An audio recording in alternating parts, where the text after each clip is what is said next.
Hello, আসসালামু আলাইকুম। আশা করি তোমরা ভালো আছো। আজকে তোমাদের সাথে আমি কথা বলবো যে তোমাদের কোন কোচিংয়ে ভর্তি হওয়া উচিত, তোমরা কোন কোচিংয়ে ভর্তি হলে বেশি উপকৃত হইবা। একটা বিষয় মনে রাখবা যে কোচিংয়ে ভর্তি হওয়ার সময় সব থেকে গুরুত্বপূর্ণ একটা বিষয় মাথায় রাখবা, সেটা হচ্ছে 1 নম্বর দূরত্ব। যে তোমার বাসা থেকে কোচিংয়ের দূরত্ব কত। ফার্মগেটে ভর্তি হবে বিষয় হতে হবে বিষয়টা তেমন না। তোমার পাশে নিকটস্থ যে ভালো ব্রাঞ্চ থাকলে সেখানে তোমরা ভর্তি হতে পারবা। যেমন আমরা যেখানে থাকি, মুগদাতে থাকি, এখান থেকে মৌসাকও কাছে, যাত্রাবাড়িও কাছে, কিন্তু যাত্রাবাড়ির থেকে মৌসাক ইজ বেটার। এই জন্য আমাদের সবার উচিত যে মৌসাকে ভর্তি হওয়া। আরেকটা বিষয় দেখো যে ফার্মগেটে অনেকে যাবে এখান থেকে, মুগদা থেকে ওখানে। ফার্মগেটে মাঝে মাঝে তোমার যেতে লাগবে দুই দুই ঘন্টা, আসতে লাগবে 2 ঘন্টা। এই যে টাইমের যে অপচয়, অ্যাডমিশনের সময় সব থেকে তোমার সবসময় মাথায় রাখতে হবে যে তোমার যাতে টাইম তুমি সেট করতে পারো, তোমার টাইম যেন নষ্ট না হয়, প্রত্যেকটা সময় যাতে তুমি কাজে লাগাতে পারো। সাপোজ তুমি বাসে যাচ্ছ, তুমি বাসে বসে বসে পড়তে পারবা, রিভিশন দিতে পারবা। তোমার এক্সাম আছে 10টায়, তুমি 8টার সময় বাসে উঠলা কিংবা লেগুনাতে উঠলা, তুমি বাসে বসে রিভিশন দিতে দিতে চলে গেলা, এটা সম্ভব। কিন্তু এখন প্রশ্ন হচ্ছে তুমি কোন কোচিং ভর্তি হবা।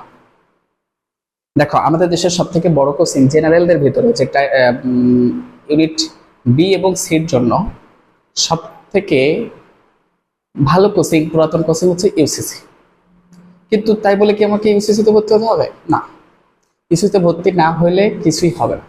তোমরা আরো অনেক কোচিং আছে, আইকন ক্লাস আছে, তারপর হচ্ছে স্কলার্স আছে, তারপর ইউনিট, আমি ইউনিট কোচিং এ ভর্তি হয়েছিলাম। অনেকে প্যারাগনে ভর্তি হবে। কোচিং আসলে ডাজেন্ট ম্যাটার, কোচিং তেমন একটা ম্যাটার করে না। কোচিং এর সবগুলা ম্যাটেরিয়ালস সবার সাথে কিছু না কিছু মিল থাকে, সামান্য 10% 20% অমিল থাকবে। আর উপস্থাপনার একটা অমিল থাকতে পারে, যে কোন টিচার ক্লাস নেবে এটা একটা ফ্যাক্টর, কিভাবে শিট বানাবে এটাও একটা ফ্যাক্টর। আবার কোন কোচিং কোন বই প্রিফার করবে, সেই বইতে তোমার গ্রামার গুলা কিংবা প্রয়োজনীয় টপিক গুলা কিভাবে সাজানো আছে, এগুলো একটা বড় ফ্যাক্টর। তা আমি তোমাদের একটা পরামর্শ দিই যে তোমরা কাছাকাছি একটা কোচিং এ ভর্তি হইবা, 1 নম্বর।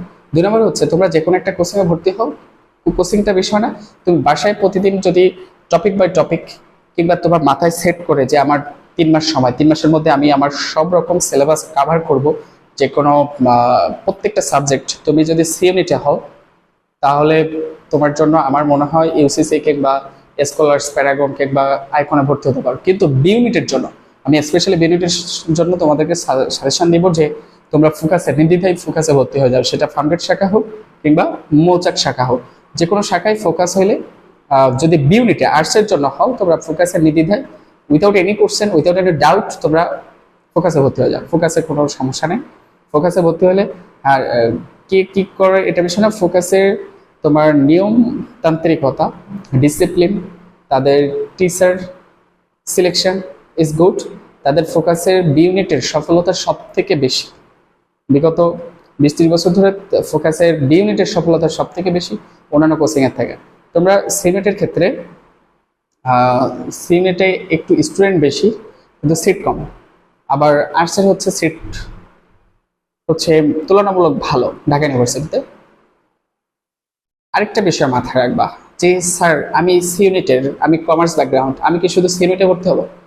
হ্যাঁ, আমি তোমার জন্য একটা কথা বলি, তুমি যদি সি ইউনিটের হয়ে থাকো, তুমি বি ইউনিটের যদি পরীক্ষা দিতে চাও, তাহলে তোমাকে সাধারণ জ্ঞান অ্যান্সার করতে হবে। সেক্ষেত্রে এখন থেকে একটা সাধারণ জ্ঞান বই কিনে তুমি বইটা পড়তে পারো, কারণ বি ইউনিটে বেশি পরীক্ষা দিবে না।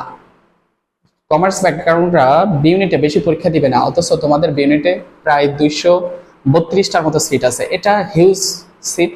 232টা না, তুমি 232তম হইলেও তো কোনো সমস্যা নাই, কারণ বিভাগ পরিবর্তনের ক্ষেত্রে তোমার সাবজেক্টগুলো হবে খুবই ভালো মানের সাবজেক্ট। যেমন সমাজবিজ্ঞান বিভাগের সাবজেক্টগুলো দিয়ে দেয়।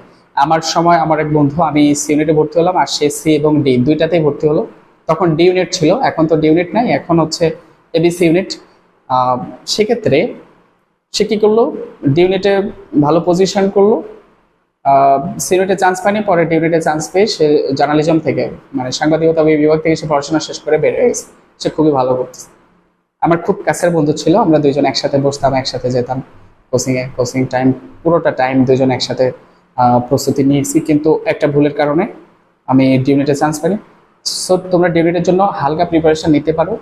আর যারা আমার আশপাশে আছো তারা যে কোনো সময় যে কোনো প্রয়োজনে আমার কোচিংয়ে আসতে পারো, কোচিংয়ে এসে আমার কাছ থেকে পরামর্শ নিতে পারো। কিংবা মাঝে মাঝে যে কোনো প্রবলেম, যে কোনো হতাশা, কারণ এই সময় প্রতিটা দিন তোমাদের হতাশায় কাটবে, প্রতিদিন তোমরা হতাশ হয়ে যাবে। কোচিংয়ে গেলেও হতাশ, না গেলেও হতাশ। কারণ কোচিংয়ে যাবা দেখবা যে কেউ ফার্স্ট হচ্ছে, কেউ হচ্ছে 20-এর মধ্যে 20 পাচ্ছে, কেউ তোমরা পাচ্ছ 7-8, তখন তোমাদের মন খারাপ হবে। কেউ 100 মার্কের মধ্যে 80-90 পাচ্ছে, তোমরা পাচ্ছ 40-50। এই যে হতাশা, এই যে খারাপ লাগা, এই খারাপ লাগাটা থাকবে। কিন্তু এন্ড অফ দ্য ডে তোমার চলতে চলতে, তোমার প্রিপারেশন নিতে নিতে এক সময় তোমরা নিজেদেরকে কমপ্লিট প্রস্তুত করতে পারবে। আশা করি তোমরা তোমাদের মেধার সর্বোচ্চ স্বাক্ষর রাখতে পারো, যাতে পারো। সেজন্য তোমাদের জন্য দোয়া থাকবে। তোমরা একটা ভালো প্রতিষ্ঠানে ভর্তি হতে পারলে আমার যেমন ভালো লাগবে, তোমার নিজের ভালো লাগবে। আর এটা নিজের জন্য হোক, নিজের বাবা মার জন্য হইলেও, নিজের নেক্সট জেনারেশনের জন্য হলেও, নিজের একটা অবস্থানের জন্য হলেও, নিজের জ্ঞানের, নিজের যে শিক্ষার, উচ্চশিক্ষার পদার্পণে নিজেকে প্রমাণ করার জন্য তোমার জান প্রাণ দিয়ে এবং তোমার যা কিছু আছে, মানে ব্যাগ অ্যান্ড ব্যাগেজ নিয়ে তোমার হার্ট অ্যান্ড সোল তোমার ট্রাই করা উচিত। তোমার এই চেষ্টায়, তোমার সকল চেষ্টা সফল হোক। কিন্তু যে এই টাইমটাতে, অ্যাডমিশনের টাইমটাতে আড্ডাবাজি করবে, ঘুরতে যাবে, অ্যাডভেঞ্চারে যাবে, স্যার আমি একটু কক্সবাজার ঘুরে আসি, স্যার আমি একটু চট্টগ্রামে যাই, স্যার আমি একটু সিলেটে জাফলংয়ে যাই, এরা আমার আশপাশে আসবে না। যারা এই টাইমে উল্লাস করতে চাও, এনজয় করতে চাও, তারা আমার সাথে দেখা করারই দরকার নেই। আমি তোমাদেরকে একটা বিষয় সাজেস্ট করি যে আনন্দ উল্লাস করার অনেক সময় পাওয়া যাবে। সামনে যদি তোমরা চান্স পাও, তোমরা মাঝে মাঝে ঘুরতে যেতে পারবা, বন্ধুদের সাথে আড্ডা দিতে পারবা, সেন্ট মার্টিন, কক্সবাজার, বাংলাদেশের সব জায়গায়। প্রয়োজনে তোমরা 64 জেলা ঘুরো, দেশে বিদেশে ঘুরো, আই হ্যাভ আপত্তি, আমার তো কোনো আপত্তি নেই, আমি তো তোমাদেরকে মানা করি নাই। কিন্তু লাইফের একটা গুরুত্বপূর্ণ সময়, একটা ভাইটাল একটা টাইম তোমাদের কাটতেছে। এইচএসসি 24, তোমরা জানো যে তোমাদের আগে পরে অনেক প্রবলেম তোমরা ফেস করছো, তোমরা নিজেদেরকে মজবুত করছো। এই যে যত বেশি প্রবলেম ফেস করে সে তত বেশি শক্ত হয়, মজবুত হয়, তার চেষ্টা আরো সুদৃঢ় হয়। আমি আশা করবো যে তোমরা নিজেদেরকে প্রস্তুত করে সামনের যে অ্যাডমিশন জার্নিতে, অ্যাডমিশন যুদ্ধে তোমরা সঠিকভাবে নিজেদেরকে প্রমাণ করতে পারবা। যে কোনো কোচিং হোক, তোমরা রেগুলার 6 ঘন্টা, 8 ঘন্টা, 10 ঘন্টা যে যার সামর্থ্য মতো পড়াশোনা শুরু করে দাও। এবার বলতে পারো স্যার কোনটা পড়বো আর কোনটা রাখবো এটা তো বুঝতে পারতেছি না, না এইসব দেখার দরকার নেই। যে কোনো টপিক শুরু থেকে স্টার্ট করো, 5টা টপিক দিনে 5 ঘন্টা করে পড়বা, 1 ঘন্টা করে টাইম দাও। যেটা মেজর সাবজেক্ট, তুমি যদি মনে করো না আমার এই সাবজেক্টে 2 ঘন্টা টাইম দিতে হবে, তুমি 2 ঘন্টা টাইম দাও, আমার কোনো আপত্তি নেই। তোমরা নিজেদের মতো করে প্ল্যান করে, কিংবা প্ল্যান যদি করতে না পারো, যে কোনো প্রবলেম ফেস করলে আমার সাথে যোগাযোগ করতে পারো, আমাকে হোয়াটসঅ্যাপে মেসেজ দিতে পারো। আমি তোমাদেরকে সাধ্যমতো হেল্প করার চেষ্টা করবো ইনশাআল্লাহ। আমি তোমাদের সফলতা কামনা করছি। আল্লাহ হাফেজ।